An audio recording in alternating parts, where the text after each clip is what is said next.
hello again with this delay of 30 minutes. And again, excuse for this delay. This is also due to our very special guest and speaker of today, who is Frances Haugen. She is well known for her work on revelations about Facebook, the algorithm, and the business model. And this is the reason that we also had to postpone, and now we had to shift for 30 minutes. Frances, thanks for being with us here, even if you have so busy times.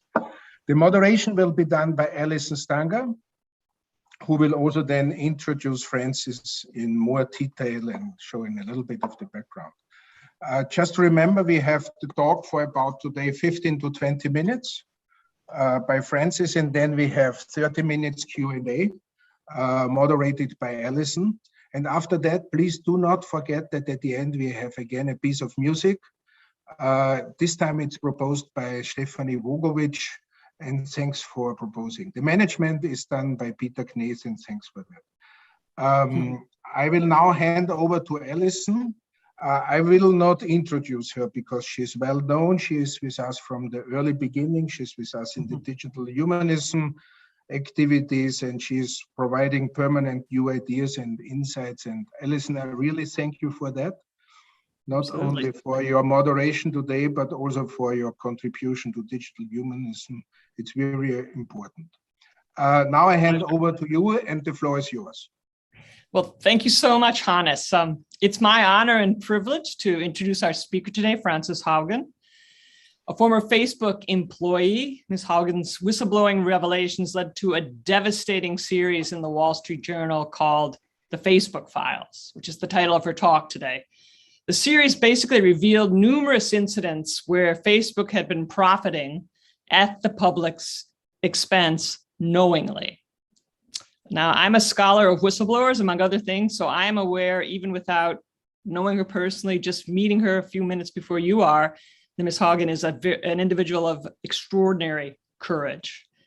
It takes a lot to do what she's done. You can't be faint of heart. Not surprisingly, she also hails from a Midwestern state that begins with the letter I, Iowa, which I like because I come from another state like that, Indiana. She did her undergraduate work at the fabulous Olin School of Engineering and received her MBA from Harvard Business School. We collectively apologize for the delay in starting, but promise it will all be worth it. So, ladies and gentlemen, Frances Haugen. Thank you so much for inviting me. So I'm going to look a little bit silly because I am in an airport, and this is the quietest place that we could find as we move between London and on our way to Brussels right now. Thank you all for inviting me here today. The questions around how did we get here and where do we go from here are some of the most important questions that we as a planetary civilization are going to have to wrestle with over the next 10 years. When we talk about the problems with social media, I think it's important to take a little step back and ask, how did we get here? Like, why am I sitting here talking to you? Like, why was there the need for a disclosure that was this large? Why has it been so disruptive when this information came forward? Like, how was it possible that things could have decayed as much as it did before we faced this reckoning? If we were talking about an oil company, we would be facing a very different set of circumstances, something much more analogous to basically every other equally powerful industry to Facebook, in that the public would have many, many more avenues for being able to validate independently the statements that that powerful company made about how people were being impacted. Let's imagine there was an oil derrick and there were some children downwind that were starting to fall sick. Every year globally, we graduate on the order of 50,000 environmental science majors who learn how to test the air, test the water, test the soil. So that when a petroleum company says, "Oh, no. Yes. We know you think that, this derrick is responsible for those kids, but I'm sorry, that's just not true." We have a public muscle of accountability where we can question those statements. We can go and independently gather data. We can independently confirm our hypotheses. We have enough public knowledge and public wisdom that we can come up with theses independently. We don't need to be dependent on the petroleum company to be like, oh, you might want to look at our data. In the case of Facebook, we have lived in a very different set of circumstances, because part of what allows us to have those environmental science majors is that we have a chemistry lab bench. We can teach chemistry to a 15-year-old, we can teach chemistry to a postdoc, and everywhere in between. And that's why we can have people who can test the air and test the water and test the soil. In the case of Facebook, when it comes to these very complicated recommender algorithms, when it comes to very different dynamics that drive the behavior on these platforms, as very smart monkeys, we think in linear patterns and we think in normal patterns. You know, I can throw a ball and estimate like where is the ball going to be at any given point. I can hit a moving object as a result. I can guess approximately where it's going to land. But on social media, the patterns are all about power laws. And we are not intuitively power law thinkers. We don't think about how 1% or 2% might drive half of all the impact in the system. But that's the pattern that shows up over and over and over again across social media. And the kinds of solutions that we could be tapping, solutions that don't involve content, over and over again, take advantage of this very different nature of the patterns that we see on social media. But we haven't gotten to have those conversations. We've gotten to have a very narrow set of conversations for more than 10 years, which is we have had to rely on Facebook to tell us what we could talk about. You know, Facebook came in and said, the only thing that's worth talking about is censorship, about content moderation, to the point where Facebook funded with $120 million an endowment for the oversight board. But that name is a little misleading, because the oversight board doesn't get to ask about what are the dynamics in the systems, or how the algorithms work, or what are the interactions between the product choices and those algorithms. They don't get to ask any of those questions, or even questions around things like linguistic equity, like which systems are actually built for which languages. Are there disparate impacts depending on who you are? The only thing the oversight board can do is review questions around content moderation, around should this piece of content have been taken down or left up, under what circumstances, and that's it. Facebook has been telling us very intentionally that the only thing that matters to talk about is censorship, because they know we'll never agree on it. But they've denied through denying access to the data, denying access for academics to come and embed at these places, denying releasing documents in any representative form. We haven't gotten a chance to approach any of the other kinds of solutions that Facebook knew about. And Facebook knew about lots and lots and lots of solutions that didn't involve content. Instead, they keep spinning us up, fighting over should this piece of content have been left up or down. So why does this matter? The fundamental thing that gets me out of bed every single day, the reason why I've been on the road for weeks and weeks and weeks this year, is there are 1 or 2 billion people in the world who don't get to choose to leave Facebook. You know, when I talk to people regularly, all interviewers will ask me questions like, is there really any point about talking about Facebook anymore? I mean, everyone's telling me no young people use Facebook anymore. And I feel like that's a very Western, European, very American kind of sentiment, because it is. The kids are using Instagram. They're using TikTok. They're not using Facebook. But the reality is Facebook made some very intentional, very strategic choices over a very long period of time to buy the right to be the internet for some of the most vulnerable people in the world and some of the most fragile places in the world. They went into these countries and said, if you use Facebook, your internet is free, your data is free. But if you want to use anything on the open web, you want to use anything to compete with Facebook, that can make different choices than Facebook, they might treat you better or differently than Facebook, you're gonna have to pay for that data yourself. And because some of the places that Facebook went into had populations where, you know, when I visited Kenya in 2011, 2010, a huge number of people were spending a quarter of their cash incomes on SMS minutes. And that was a great investment in money, because even getting access to SMS was changing people's lives. Unsurprisingly, with these kinds of financial incentives, very rapidly, Facebook became the internet, became the equivalent of the internet for at least 1 billion people, maybe more in the world. And for a majority of languages in the world today, 80 or 90% of all the content available on the internet is only available on Facebook. So when we talk about this idea of, is Facebook really relevant? I mean, like the young people aren't using it anymore. That's not true for those billion people. For those billion people, they have to choose, am I on the internet? Well, I'm on Facebook then. And if they leave, have they really gone to leave if their friends and families are in the same information environment where it's still governed by Facebook?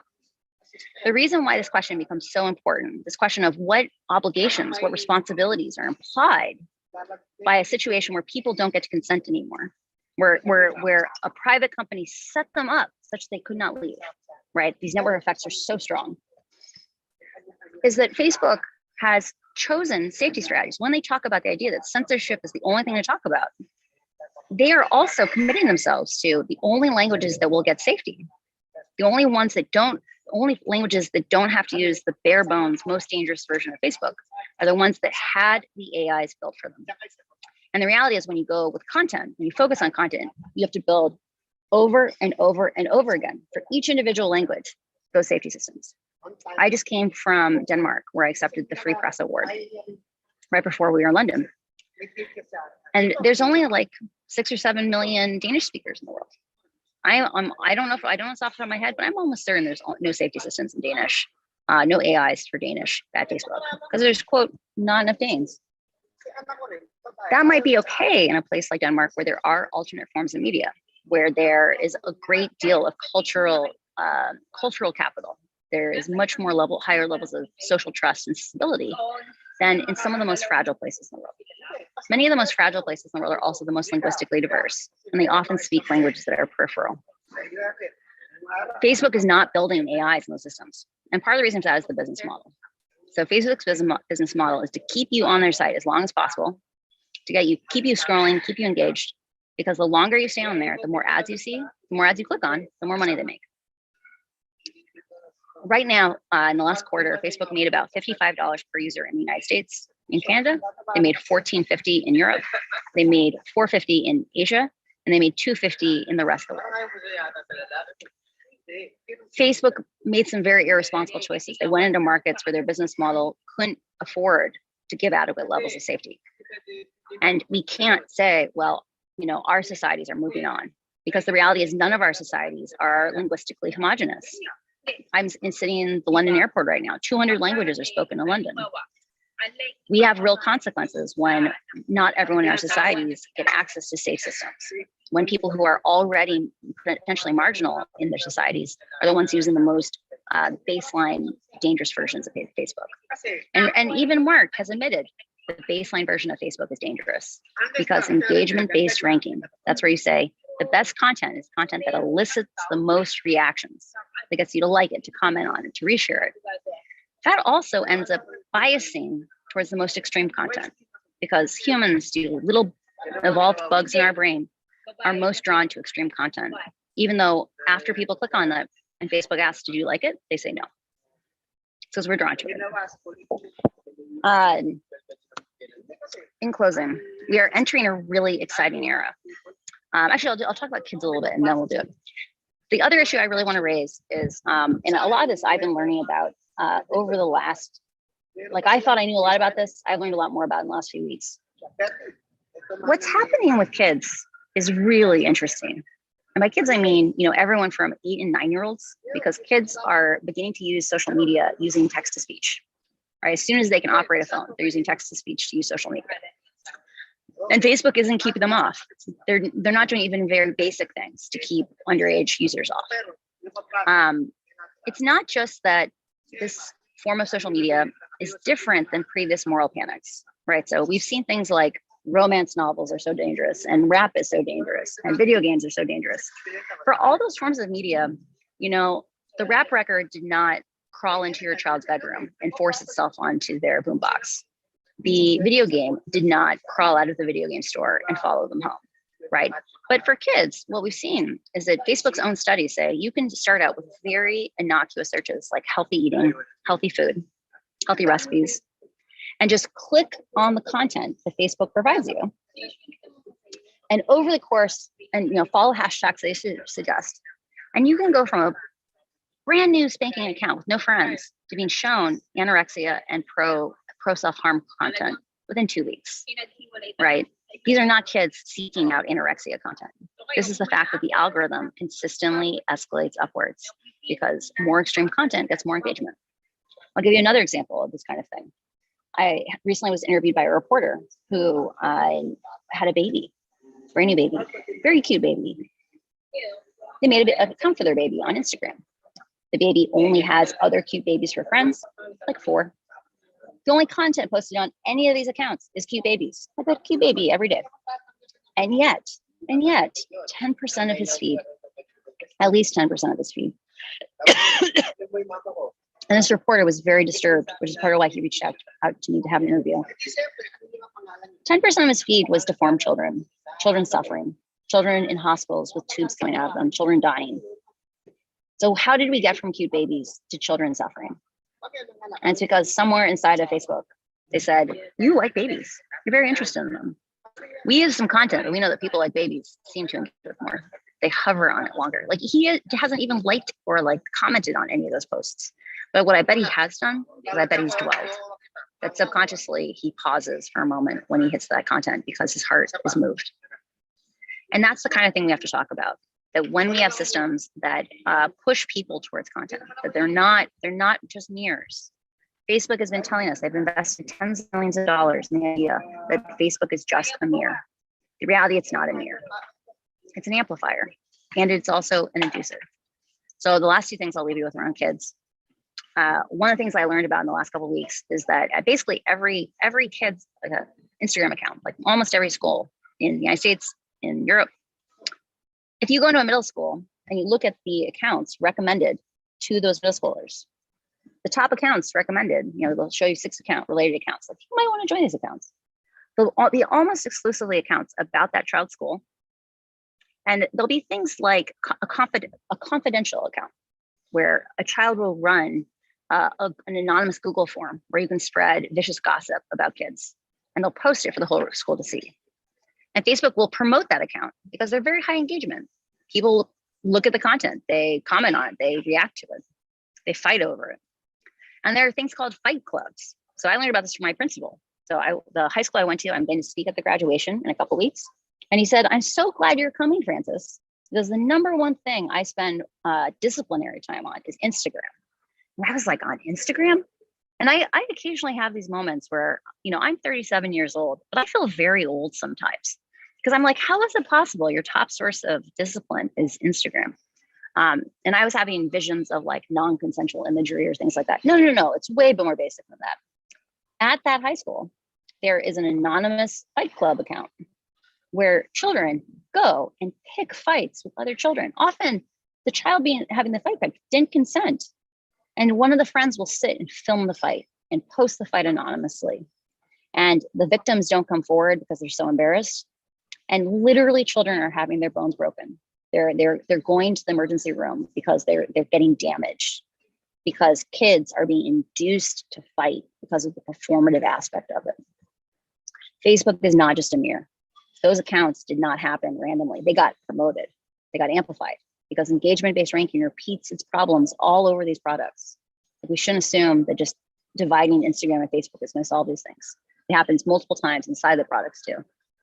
It's also an inducer that by providing a medium where people are given incentives, that you get more of those behaviors.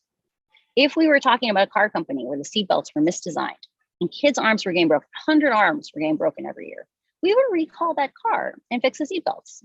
Or we'd hold that, or in the United States, we'd hold that automaker reliable. But right now, there's probably 100 kids getting a broken bone every day in Europe or in the United States off of Instagram, these kinds of inducements. And yet no one says anything, right? Kids are dying that don't need to die because we have a public health emergency and we need to call it a public health emergency. And so I've been thinking a lot lately about how is this going to shape our future?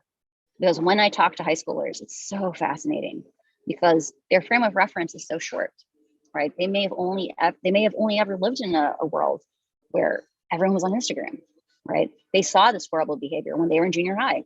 Now they're in high school. I talk about the idea that these kinds of accounts, there's nothing like them when I was in junior high. There was nothing like it when I was in high school, right? I am fortunate that I am just old enough that no one in my high school had a piece of non-consensual naked imagery spread around the school. But for kids, even 3 or 4 years younger than me, that's not true. Basically, every kid has had that experience happen in their school. What's going to happen when these kids grow up? Facebook's own documents say things like, kids are going to be shaped as adults because of the norms that they're learning now. They're learning that because it's so much easier to bully online, they come to expect that even people who say they care about them treat them badly. What's going to happen when those people have romantic relationships when they get older? Right? There's real consequences. How are kids going to feel about free speech when they have lived through violence done through digital violence like this, or physical violence that was inspired by digital spaces? I really worry about that. Are they going to have different opinions on like what is permissible? That we're gonna look back and be like, oh, maybe we shouldn't have let them experience so much violence. Maybe we should have stepped in, because they don't defend free speech the same way that maybe older generations do. So I think there's lots and lots of questions where we need to ask, what are Facebook's duties to places where they killed the open web? Should Facebook be running the internet in those places, especially if they're not willing to pay the money needed to keep those places safe? And two, what's the role of the public in weighing these trade-offs, especially when there's such high consequences on the line? So thank you all for inviting me here today. I think we're going to have a lot of really interesting conversations over the next hour and over the next couple of years, because we're just at the beginning of this journey. And the way we're going to have better social media in the future is more people need to sit at the table. I'm not the solution. I'm just the start of a conversation, but I'm happy to answer any questions you have. Thanks very much, Frances. That was just a fantastic opening. I'm sure there are lots of questions. I'm going to exercise moderator's prerogative and ask you 2 questions really quickly. Sure. One, I may not have heard of it on the news. My first one has to do with the Facebook Oversight Board, which was supposed to render that verdict within 6 months on what the proper rules are that they use to silence Trump. And by my calculation, they haven't done that. I wondered if you'd heard anything about that. No. And my second question was about crypto. I read that you're bullish on crypto. How are you feeling about Web3 after the recent blow up of Do Kwon's Terra ecosystem? And, what can we do to protect the public from these superpowered sovereign individuals who seem to have engineered the catastrophe? As you yourself have pointed out repeatedly today, verification of harm is difficult when big tech controls the information, but I think that's true of any closed ecosystem. So the first question is the Oversight Board, and second is crypto. So I don't have a lot of insight into the Oversight Board. They're very closed. I don't know what their operations work on. I know that they want to have a larger remit than they currently do, because they really do care about these issues around like linguistic equity. Should your safety be dependent on your language? And I know they want to work on things like algorithms and bias, but they haven't gotten any. They haven't even made progress with Facebook. I know that we have seen recently, like Facebook withdrew. They asked for a judgment on saying, like, please advise us on how we should be moderating in conflict zones, and they pulled back that request, which is fascinating to me, because like if the hard requests are the ones that Facebook doesn't want the Oversight Board weighing in on, then what is the role of the Oversight Board? With regard to crypto, I think it's very hard to treat crypto as a singular thing, because it is very, very different. There's huge spectrums, because like there are things like utility tokens, and a number of my friends work on various projects that are based on utility tokens. So it's things like there is a browser called Brave, and Brave is probably one of the most privacy sensitive browsers. They have private search. They have a much more private version of ads that powers these things. And I think they're a great illustration of Web3, where you actually can earn back Brave token, right? So there's a token that has a monetary value, it's a utility token, in exchange as a revenue share on ads that are targeted at you. You can say, this is how I'd like to be targeted. And, when you make money off of my engaging with it, guess what? I get a cut of that. It's like a third, something like that. And I think that's part of what's so exciting about Web3, is that what we're seeing is that creators make off much better in platforms that are Web3 platforms. They on average have much, much smaller takes than things like YouTube, which takes like 45% of revenue. And so one of the questions I always like to raise is, if Facebook has run experiments where they say, let's divide all the content on Facebook into 2 pools. There's content you consented to. So it's things like your family, your friends, pages you followed, groups you actually joined. There's content you did not consent to. That's things like you got invited to a group, and for 30 days, they gave you content from that group without you asking, without you consenting, just because you got invited. And because you clicked on a link at one point, they're like, oh, you like this group. Now you're a member. Or a friend put a comment on something and now they put it in your feed. They've run experiments where they say, if we just gave people more content they consented to and less content they did not consent to, for free, you get less hate speech, less violence, less nudity off the bat. Quite a lot. It's like 20, 30% less. And it's because content you consented to, that you asked for, your friends and family are not actually the problem. They're more boring than content that Facebook has fished out and magically decided you should see, but they have less biases of algorithms that give the most reach to the most extreme content. So let's ask the question, why? Why did we get here? So back in 2008, Facebook was about our family and friends. And if Facebook had been a Web3 company where the creators and the participants, like when you wrote a comment, you earned a little bit of some coin, and when you put a post and people interacted with that post, you earned a coin.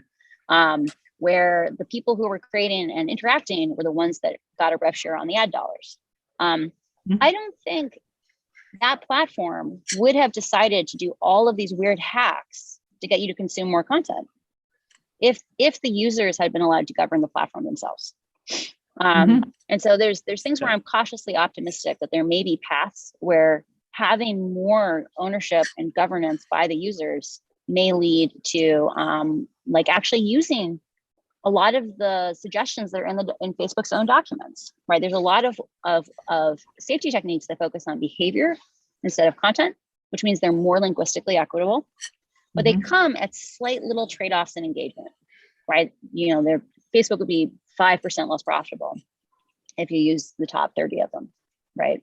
And in a world where you have the users being the ones who govern it, I think they would choose those strategies over having systems that have high false positive rates or that don't work in equitable ways. Oh, and with regard to like protections on Terra and Luna. So for context, for those who aren't following along, there was a project called Anchor that I believe ran on the Luna protocol, and Luna. So there are projects where the way the value of the token goes up is that they burn some of the token. And so because the supply is decreasing, the value of the token increases. And sometimes in these platforms, they'll say like, part of, if you write a program using the Luna platform, you know, we'll take some of the fees and we'll burn Terra. And there was one of the sub projects, I don't remember all the details, I think it was Anchor, where they were giving very high interest rates, like 18% interest rates. And there's a real thing that there are many crypto projects that are Ponzi schemes. Like, you know, they'll sit there and they'll be like, you make this amazing return and the economics don't really make sense. And I sometimes wonder if like what happened with Luna and Terra is actually a great, like there's a saying, the cure for high gas prices is high gas prices, right? That when there's high gas prices, people consume less and more supply comes online. The fact that there was a Ponzi scheme and the Ponzi scheme blew up in some ways shows that the system self-corrected. Yes, a lot of people lost their money. Yes, there should probably be better disclosure and better tools for helping people understand, is this a Ponzi scheme? But it's one of these things where I think the market is maturing. And the fact that the project reset itself shows that, you know, we have financial bubbles that get very big and very socially destructive because we have systems that prop them up, like the housing bubble. In some ways, the fact that this one blew up, you know, in a more controlled way is at least shows the transparency of the system. But I don't do financial policy, so I don't want to wax too much on this because I am not an expert at this. So much. Moshe Vardi has a question, which I'm sure will be good. Thank you for this very enlightening talk.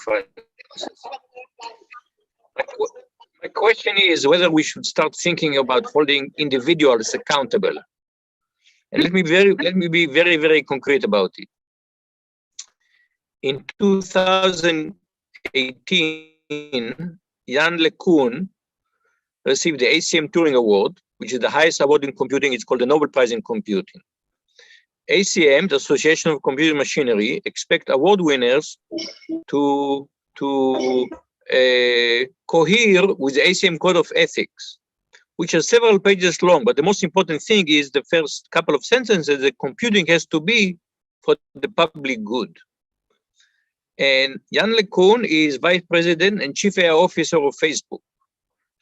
Shall we take these issues that you're raising, that it's very hard to argue that this is for the public good, computing for the public good, and hold Jan LeCun responsible for, I would say, almost the crimes of Facebook, at least maybe not legal crime, but at least ethical crimes?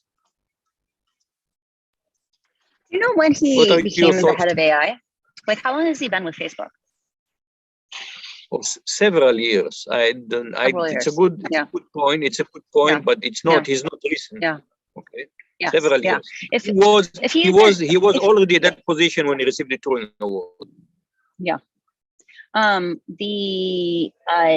do believe that we need to be entering a time. So I think part of why we haven't held individuals responsible yet is that the public did not actually understand well enough what was going on.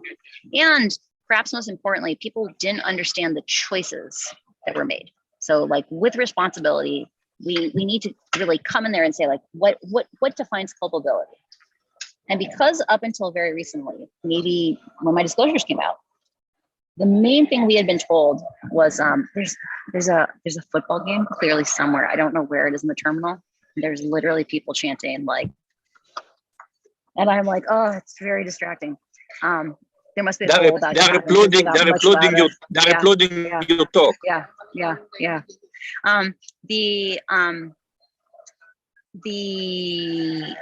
Because the singing just gets louder and louder. It's so interesting. Anyhow, so I think, remember how I said before, Facebook they've taken advantage of the fact that unlike an oil company, there's no one who can take even a single class today on how these algorithms work or the intersection of the algorithms and the features. Like how do these systems feedback on each other? And they've taken advantage of that to frame the problem for us. So it's like I was saying before, that oil company, it's like we had to trust the oil company to be like, hey, did you notice these dead children? You might want to ask questions about us. I think part of why we haven't held individuals responsible is up until very recently, we trust Facebook's lens. We let them frame it on that the only thing to talk about was censorship. And because we have this general presumption that we want to have freedom of speech, it felt hard to hold individuals responsible for the content that people put on these systems. One of the things that we're trying to push people towards this year is in the United States, tobacco never got regulated at the national level. Instead, a class action of attorney generals across the individual states passed a settlement with the tobacco companies. We're trying to help make similar kinds of class actions possible by educating lawyers on the specific choices that Facebook made over and over again. So we're saying, don't focus so much on the content that came out the other end. Focus on the choices and like, what did Facebook know and what did they choose to do and why did they choose to do it, and hold them responsible for those choices. I think if we had had that framing for the last 5 years, where we were like, hey, let's actually break it down. Like they made this specific choice about going from time spent to meaningful social interactions. And it had these consequences. They knew within 6 months these consequences. Had we known that framing 5 years ago, we might not have given him the Turing Award. So I think there's these interesting questions around beginning to step back and say, what kinds of choices are being made and what is the minimum duty of care? Because as we begin to articulate as a shared population, as academics, as researchers, and we say, hey, with cars, we have a conception of a duty of care. We say like, you have to have an airbag or we're gonna hold you responsible. Or like, if you don't put a seatbelt in, someone dies, we're gonna hold you responsible. But we haven't had those conversations about how hard should you try to keep under 13-year-olds off the platform or under 16-year-olds off the platform.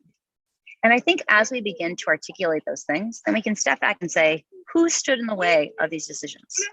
Who stood in the way of hiding this information from the public?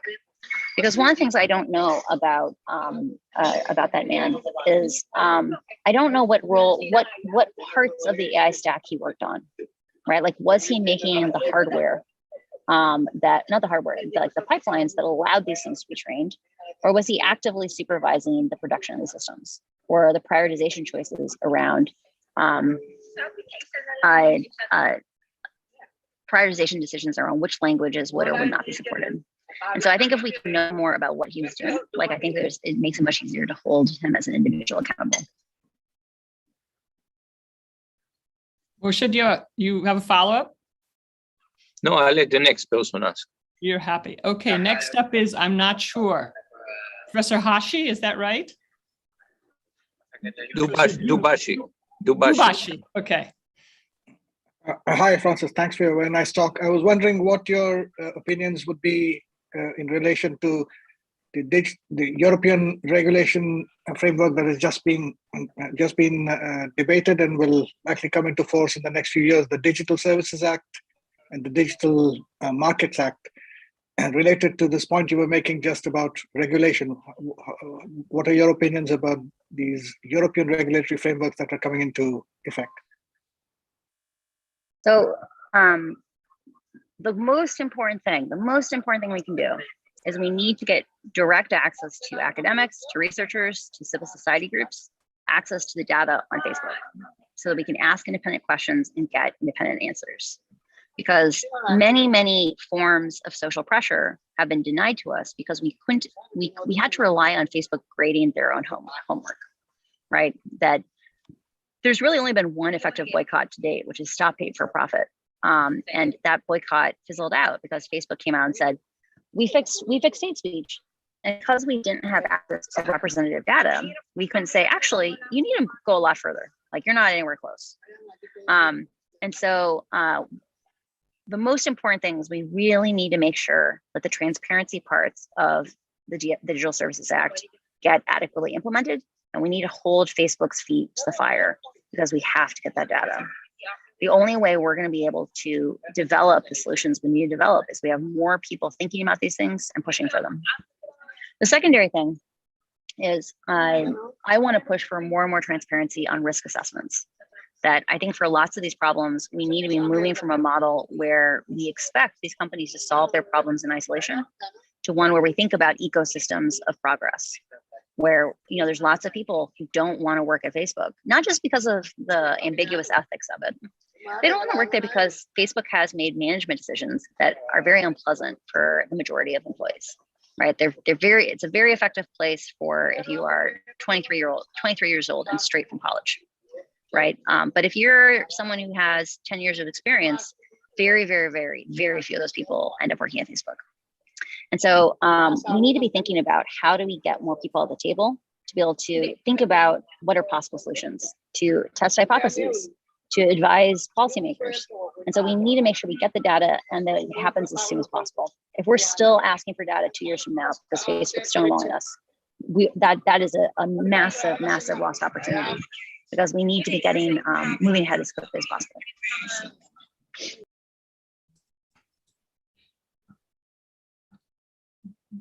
I want to thank you for carrying on in the midst of all that chaos and racket. That's an impressive level of concentration. Michael Fellner is next. Thanks a lot. I hope you hear me well because I'm outside. Thanks, Francis, for the talk.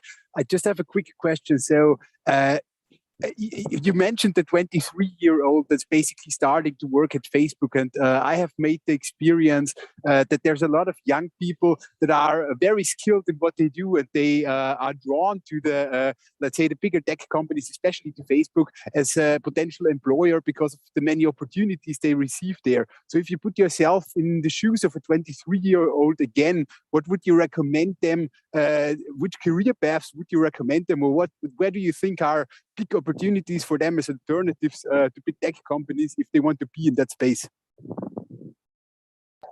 So I actually, I disagree a little bit with the premise of that question, which is the idea that, one second. Would you mind, okay, good, they turned it off. There was loud music playing near me. I was like, I cannot handle it coming from two directions. I already have my lovely football players like rocking out behind me. I don't know if you can hear them any better. So one of the things that I always talk to college students about, because I get asked this question all the time. They're like, can I be an ethical person and work at Facebook? Like, can I be a person of conscience and work at Facebook? And one of the things I point out is that Facebook, so part of why Facebook is not a very enjoyable employer if you are 10 years out in your career is if you go to a place like Google and you have 10 years of experience, there's a culture that says, hey, people keep becoming more nuanced and sophisticated software engineers the longer they do it. You know, you have people with 20 years of experience who truly are like awe-inspiring. Like I worked at Google for 7.5 years, right at the beginning of my career, and I loved being able to work under and with these amazing thinkers. Facebook, you know, they fetishize flatness. You know, part of why it is very exciting to be a 23-year-old there is, you know, Facebook literally tells you in orientation, they bring in people who actively disobeyed orders but move the metrics up, right? The only thing that matters to Facebook is, do metrics go up? And if it's not captured by the metrics, it's not necessarily valuable, right? Most things that are not captured by the metrics do not get addressed until they become raging fires. They talk about the concept of Facebook of arsonist firefighters, right? And an arsonist firefighter sets the fire or doesn't put out the fire and waits for it to become like a raging inferno and then puts it out and goes, oh, look at me, I put out the raging inferno. When they could have, but they don't get any credit for preventing that fire from happening. I think for it's really frustrating being someone who has deep expertise to have your opinion be treated as having equal weight to someone who is fresh from college, right? Like I had experiences at Facebook where, you know, I've been an algorithmic product manager for 15 years. Like I worked on search quality for years and years at Google on multiple products. I was a lead ranking product manager at Pinterest. And one of the first projects I worked on at Facebook, I was trying to explain to them why detecting duplicate images is so hard for computers. Like computers really struggle with being able to say, are these two images the same? And if we sat down and started making a taxonomy, we could think of a lot of different ways two images might be actually identically the same, but because of maybe some text placed on it, they become very different images. And I sat there trying to explain this to someone straight from college. And because he didn't have the same context, he literally at one point in the middle, like stopped the conversation, was like, and asked me, are you trying to sabotage me? Because he didn't understand why I was trying to explain to him, like, this is one of the 10 hardest problems in AI. Like, I'm not making this up. I'm not trying to sabotage you. I know you want to do this project. And so you have this challenge, which is, these are huge problems. The problems facing Facebook are huge.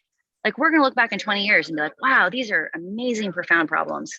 And if you live in a system where the only thing that is valued is metric go up, you know, you can cut a lot of corners and make metrics go up.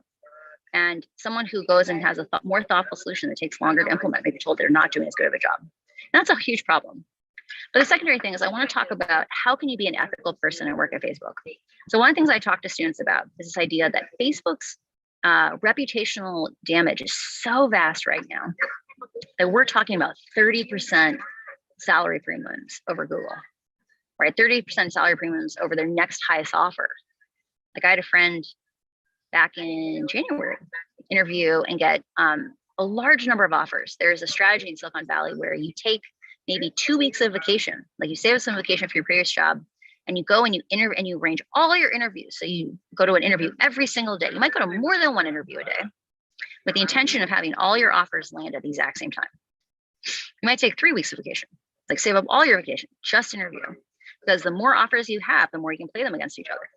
And he ended up going to Facebook because it was 30% higher than the next highest offer. Huge, huge, huge difference. And what I say to these students is, the nature of Facebook is they are bad at firing people. That because they don't actually know if you're doing your job, like one of the things about having such a chaotic, like, as long as metrics go up, you're doing your job, is if the metrics don't go up, they don't actually know if you're not doing your job, right? Like, they just aren't very well managed. And what I always say is, like, you know, there's a lot of ways to get paid. You know, you could go, I know you've always been an overachiever. You got great grades in high school and you got into a mind-blowing college, and you got great grades in college and you got an offer at Facebook. But, you know, you could, instead of striving to get exceeds expectations or greatly exceeds expectations or redefines expectations, these are all real categories. Instead of striving for those things, you could get meets expectations or misses some expectations. Because let's be honest, you're a college student going straight from college is not going to be there in 5 years. They're going to go for 3 or 4 years and go to a startup that's going to make them a lot more money, right? Because like they want to cash the lottery ticket, or they're going to move on to the next job, and they're going to use that high salary they had at Facebook to parlay into the next even higher salary. Because people in Silicon Valley jump from salary to salary, job to job, because your salary goes up each time. And so I say to them is, you know, if you get Mrs. Sum, you can probably get Mrs. Sum expectations with 30 hours of work, 30 hours of work a week, maybe 25. Guess what? The hate speech team would love to have you for 5 hours a week. They would love to have you for 10 hours a week, 15 hours a week. You know, like imagine it, you know, getting meets expectations at Facebook might make you more money than getting exceeds expectations at Google. And if you did that, you know, you just got meets expectations and you gave 10 hours of service to the hate speech team a week, you would save lives. Because the hate speech team is so understaffed right now that even having a few people come in there and help them actually changes the course of that team. And so what I always say is you need to actually write down what you do each week. You can't just like give yourself a free pass and say, oh, I'm actually helping the hate speech team. No, you need to write down what you're doing to contribute to the world.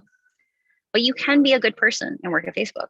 And we can't give up on Facebook. Facebook is the internet for a billion people. We can't give up on people who don't get to choose to leave. They don't get to consent. And so we need people at Facebook. If I could work at Facebook again, I would work at Facebook again, because I think this is one of the most critical problems in the world. It's going to be hard to solve climate change if we don't solve the information environment.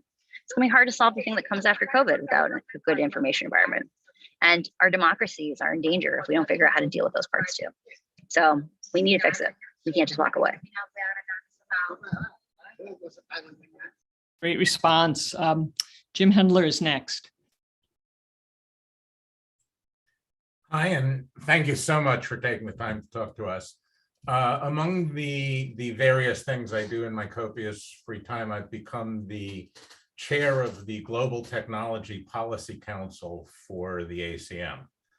So a question I would have for you is, in a sense, if you could have one primary recommendation or a small number thereof to regulators or to policymakers around the world with respect to social media in general and or Facebook in specific, what would it be?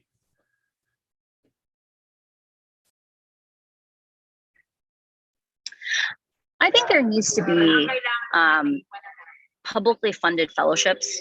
So like, you know, right now when we graduate PhDs, people go do fellowships, right? They might do it for a year, they might do it for 2 years. I think there need to be publicly funded fellowships where people go work at Facebook, and they're really scoped as fellowships. You know, they're going to be embedded as you know, data scientists on teams and work on real problems for 2 or 3 years. But part of their role is to produce knowledge for the public, because it's going to be a long time before we build the public muscle of accountability, the community of practitioners outside of these companies that are large enough that we can, you know, mint up people who really understand how these systems exist. And especially as we move into this new window where we start to have access outside of Facebook to the data, we're going to need to have people who really understand how these systems work, who can help build out the curriculums, who are going to help build out policy solutions. And I think the way to do that is to have publicly funded fellowships where people are working at Facebook and learning how these systems work and these dynamics, because they won't be vested in just Facebook's, you know, metrics go up. They're going to be invested in public knowledge and public good. And so I think that's a real gap that exists today in our ability to hold Facebook accountable. And the other thing I would say, go ahead. No, I was just going to quickly ask, do you think Facebook Yeah. and some of the other social media companies would accept that? I think it'd be interesting to start the conversation. It might be a thing that would have to happen through law, or I would actually guess would probably be a remedy under one of the class action lawsuits, because I do think they would resist it. But I think it's a thing where it could be a differentiating factor. So TikTok, for example, has been enough more conscious, enough more willing to admit it has power that they might be willing to do it. They're also like more thinly strapped with people. Pinterest might do it. Pinterest, I think, is more pro social in general, and they definitely are struggling for people. Yeah, it'd be interesting. It'd be interesting to start with some of the smaller ones and then see working up to pressuring Facebook and saying like, look, all these other ones did it. Why can't you do it? Thanks so much, Frances, for bearing with us in Heathrow and through all that noise. I think you've earned a beer or a drink or something to relax at the end of your day. But please join me in thanking Frances Haugen for excellent work, and we hope to be in contact with her in the future. Thanks so much for joining us. Thanks again. Thank you so much for putting up with the noise. Have a good day. Yeah, we now have some music. Thanks, and now we hand over to Peter for the final piece of music. Thanks. I'll do this quickly. Let me just share the screen and get this.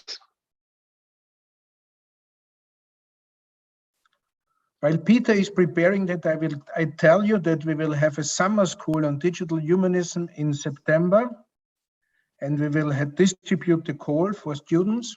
And I invite you all to distribute this among your students so they can participate at our summer school in September on digital humanism. Peter, the floor is yours.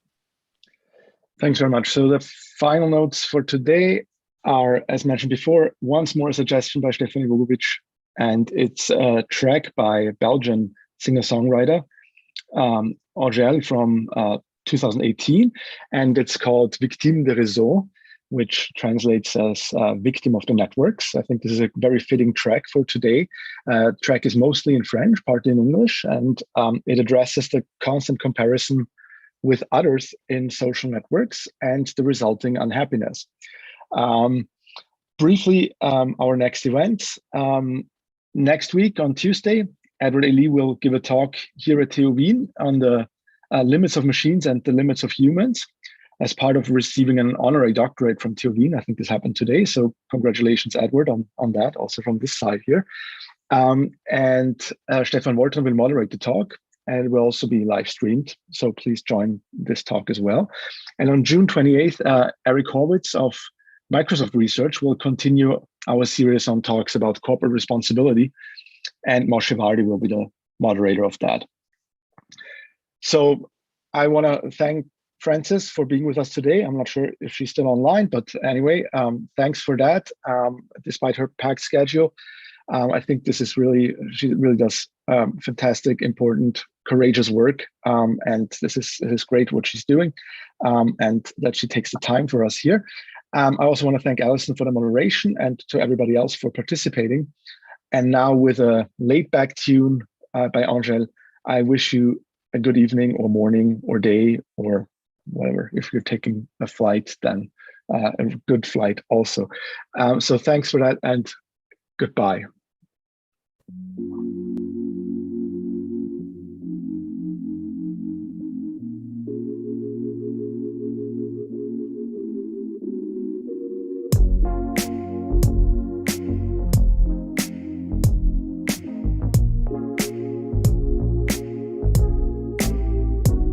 Le truc c'est qu'elle est plus jolie et ça fout la haine. Puis elle poste une photo et l'autre elle met un j'aime.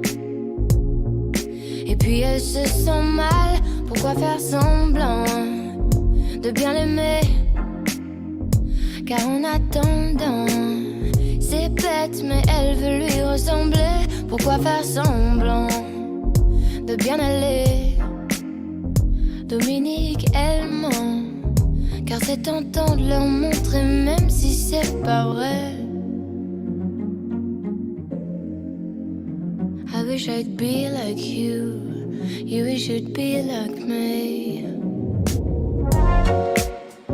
I wish I'd be like you, you wish you'd be like me. Qui sort heureux d'ici. I wish I'd be like you, you wish you'd be like me. Qui sort heureux d'ici. Le truc c'est qu'elle donne trop envie, et ça fout la haine. Quand elle se regarde, elle se dit, de toute façon moi je suis mieux qu'elle. Après elle se sent mal, pourquoi faire semblant de bien l'aimer? Car en attendant, c'est bête mais elle veut lui ressembler. Pourquoi faire semblant de bien aller? Dominique, elle ment. Sa vie n'est pas parfaite comme elle aime le montrer. Nobody's really happy. I wish I'd be like you. You should be like me. Oh, finally, nobody's really happy. I wish I'd be like you.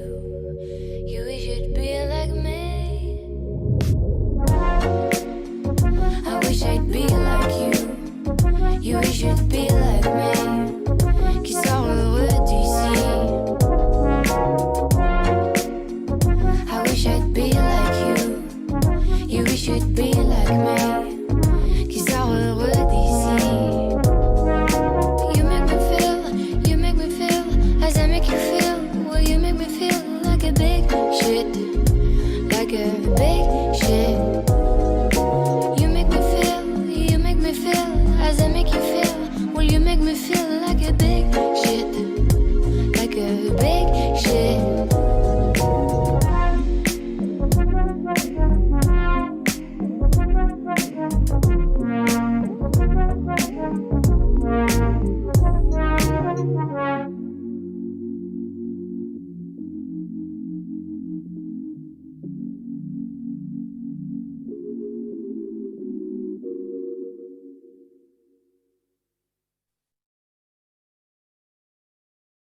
Goodbye to everybody.